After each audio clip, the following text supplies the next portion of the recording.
DiJonai Carrington is looking around the room like, oh my God, I've never been in this much fire. I mean, it's getting so bad that now her endorsements are potentially about to pull out on representing DiJonai Carrington. This just goes to show that DiJonai has no self-awareness in what's going on. DiJonai Carrington runs on threads immediately. White privilege at Indiana Fever. White privilege. You running around with blonde hair, it looked like you trying to be white. It looked like you trying to be a white girl. What are you talking about, white privilege? The white girl just got a technical foul for something she didn't even do. What are you talking about, white privilege, bro? This is why she should be banned from the league. They always run. It states here, Reebok is reportedly dropping their endorsement for DiJonai Carrington after she attacked Sophie Cunningham. Let's go. What if one hard foul didn't ruin an athlete's reputation, but everything she did afterward did? That's the question surrounding DiJonai Carrington, after a controversial moment involving Sophie Cunningham sent the WNBA conversation into overdrive. What began as a flagrant foul quickly became something much bigger, a social media firestorm, a heated public debate, and reportedly, a serious threat to Carrington's relationship with major brands. The incident happened during a nationally televised game between the Chicago Sky and Indiana Fever. Cunningham broke away on a fast break, appearing ready for an easy basket. Carrington came from behind and made heavy contact around Cunningham's head and neck. The officials reviewed the play. The ruling was upgraded to a flagrant foul penalty too. Carrington was ejected. At that point, this could have been the end of the story. Players get ejected. Fans argue about calls. Social media explodes for a few hours. Then the league moves on. But Carrington made one decision that changed everything. Almost immediately after leaving the court, she posted 2 words on social media: white privilege. She also tagged the Fever. And suddenly, the conversation was no longer just about basketball. People began asking what exactly she meant. Was she accusing the officials of treating Cunningham differently because she was white? Was she criticizing the league? Or was the post about something completely different? Carrington later insisted that she never said the foul itself was the result of white privilege. But by then, the damage had already begun. The post spread rapidly across basketball social media and attracted criticism from commentators and fans. One of the strongest responses came from sports personality Emmanuel Acho, who argued that the play itself did not support the idea that race determined the call. His argument was simple. Cunningham was hit in the head, the contact was excessive, and the officials had a clear basketball reason to make the call. Carrington responded directly. Instead of simply explaining the original post, she challenged Acho's interpretation and defended her knowledge of the subject, pointing to her education and accusing him of failing to exercise critical thinking. And that created another problem. Now there were 2 controversies instead of 1. First, there was the foul.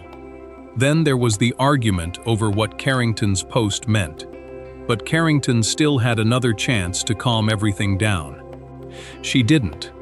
Days later, she offered another explanation, describing the foul as unfortunate and unintentional, and suggesting that coming back from a foot injury had affected her timing.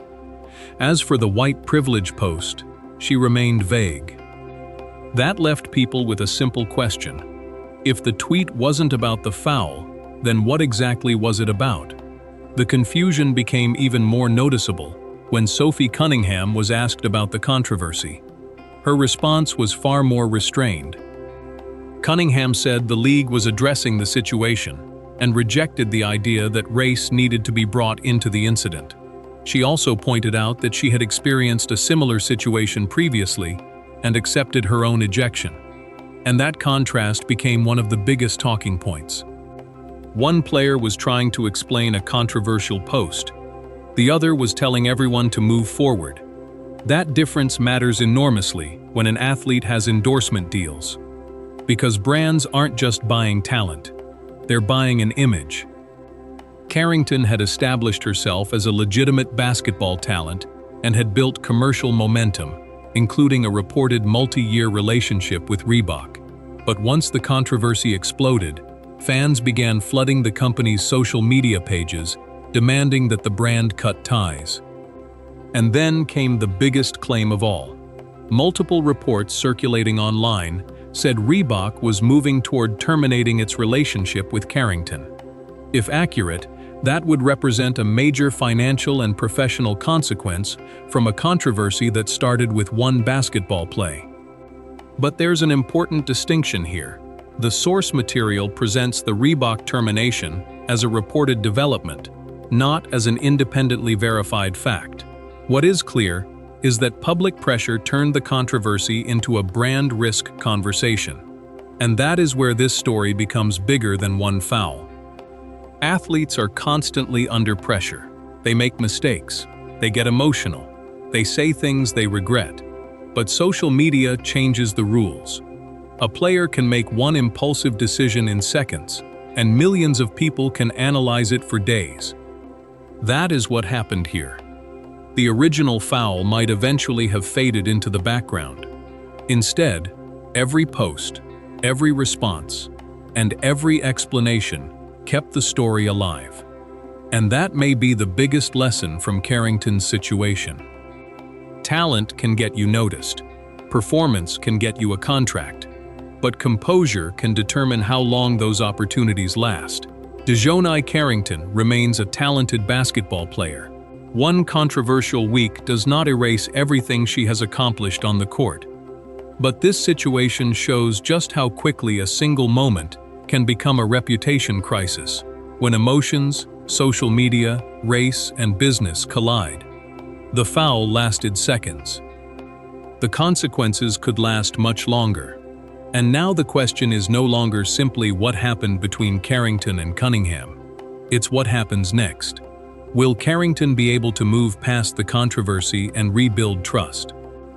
Or will this become the first domino in a much bigger career and business crisis? Because in professional sports, the final whistle doesn't always end the story. Sometimes, that's when the real consequences begin.